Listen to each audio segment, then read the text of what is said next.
রাজনীতির উত্তাপ কিন্তু এই নাজিরাবাদকে ঘিরে ক্রমশই বাড়ছে। গতকাল শুভেন্দু অধিকারী তিনি তা বিজেপি বিধায়কদের সঙ্গে নিয়ে পৌঁছে গিয়েছিলেন আনন্দপুরের নাজিরাবাদে, যেখানে অগ্নিকাণ্ডের জায়গা সেখানেই, এবং সেখান থেকে একদিকে তৃণমূল কংগ্রেস, অন্যদিকে রাজ্য সরকার, পুলিশ প্রশাসন আক্রমণ শানালেন সকলের উদ্দেশ্যেই, যদিও পাল্টা চুপ করে নেই তৃণমূল কংগ্রেস।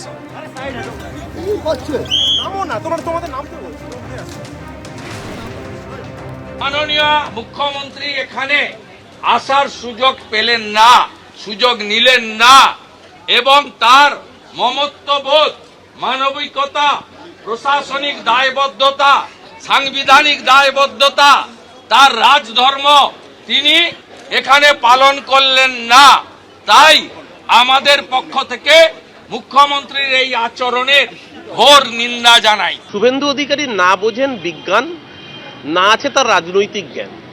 আজকে 163 করার অর্থ এই নয় যে শুভেন্দু অধিকারী যেতে পারবেন না। 163 করার অর্থ হচ্ছে 5 জনের বেশি মানুষ সেখানে অ্যাসেম্বল না হওয়া। তার কারণ এই মুহূর্তে এখনো সেখানে ফরেন্সিক এভিডেন্স কালেকশনের কাজ চলছে, এখনো ডিএনএ স্যাম্পল ম্যাচিংয়ের কাজ চলছে। যদি একলপ্তে শয়ে শয়ে মানুষ একটা স্পটে গিয়ে উপস্থিত হন, খুব স্বাভাবিকভাবেই এভিডেন্স নষ্ট হওয়ার একটা চান্স থাকে। বুধবার নাজিরাবাদের অগ্নিকাণ্ডের জায়গার 100 মিটারের মধ্যে বিএনএসএস অর্থাৎ ভারতীয় নাগরিক সুরক্ষা সংহিতার 163 ধারা জারি করেছিল প্রশাসন।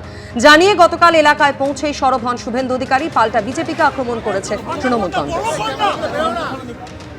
এই মৃত্যুর জন্য যদি কেউ দায়ী হয়, রাজ্যের শাসক দল, স্থানীয় পুলিশ এবং এই রাজ্যের প্রশাসন দায়ী। আমরা ভারতীয় জনতা পার্টি আমরা আজকে এসেছি বলে ধারা 163 লাগিয়েছে। হাকিম, মন্ত্রী, মেয়র, তার জন্য 163 হয় না। অরূপ বিশ্বাসের জন্য 163 হয় না। সুজিত বোস 32 ঘন্টা পরে এসেছেন, তার জন্য 163 হয় না। আর নির্বাচিত বিজেপি বিধায়ক 20 জন মাত্র, আর বিরোধী দলনেতার জন্য 163 ধারা লাগিয়ে সাইনবোর্ড লাগিয়ে দিয়েছে। শুভেন্দু অধিকারীর এই আচরণই বলে দিচ্ছে তাহলে কি কোনোভাবে কোনো পার্টিকুলার ব্যক্তিকে বাঁচানোর জন্য শুভেন্দু অধিকারী অ্যান্ড কোম্পানি উদ্গ্রীব? কারণ কান টানলে কি মাথা চলে আসবে, সেই ভয় কি শুভেন্দু অধিকারীরও কাজ করছে? কলকাতা হাইকোর্টের অনুমতিতে আজ নাজিরাবাদ কাণ্ডে বিজেপির মিছিল নরেন্দ্রপুর থানা পর্যন্ত বিজেপি মিছিল করবেন। গতকাল কলকাতা হাইকোর্টের বিচারপতি শুভ্রা ঘোষ তিনি অনুমতি দিয়েছেন। মিছিল শুরু হবে গড়িয়ার শীতলা মন্দির বা শহীদ ক্ষুদিরাম মেট্রো স্টেশনের কাছ থেকে। বিজেপি নরেন্দ্রপুর থানা পর্যন্ত যেতে পারবে। নরেন্দ্রপুর থানা থেকে 200 মিটার আগে মিছিল শেষ করতে হবে তাদের।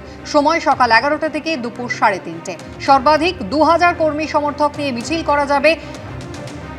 5 জনের প্রতিনিধি দল এরপর থানায় গিয়ে ডেপুটেশন জমা দিতে পারবে। বিজেপির আজ যে কর্মসূচি রয়েছে সেই কর্মসূচি সম্পর্কে গতকাল নাজিরাবাদে পৌঁছেই জানিয়ে দিয়েছিলেন বিরোধী দলনেতা শুভেন্দু অধিকারী। জানিয়ে পাল্টা কটাক্ষ করেছে তৃণমূল কংগ্রেসও। দেখুন, এই দাবিতে কাল জনজোয়ার হবে। আমাদের 11টা থেকে 3টে অনুমতি দেওয়া হয়েছে। শুধু ডেকোরেটরের মালিককে গ্রেফতার করলে হবে না, বিহাইন্ড দ্য স্ক্রিন এবং আসল মধু যারা খেয়েছে সেই মধুখোরদের জেলে পুরতে হবে। এই দাবিতে ভারতীয় জনতা পার্টি হাইকোর্টের অনুমোদন আদায় করে আগামীকাল সোনারপুর চলো, নরেন্দ্রপুর থানা চলো অভিযানের ডাক দিয়েছে। তো হাইকোর্ট থেকে অনুমতি দিয়েছে। আমরা চাই পূর্ণাঙ্গ তদন্ত হোক।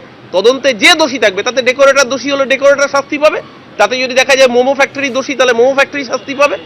আমাদের তো লুকোনোর কিছু। এবিপি আনন্দ এগিয়ে থাকে, এগিয়ে রাখে।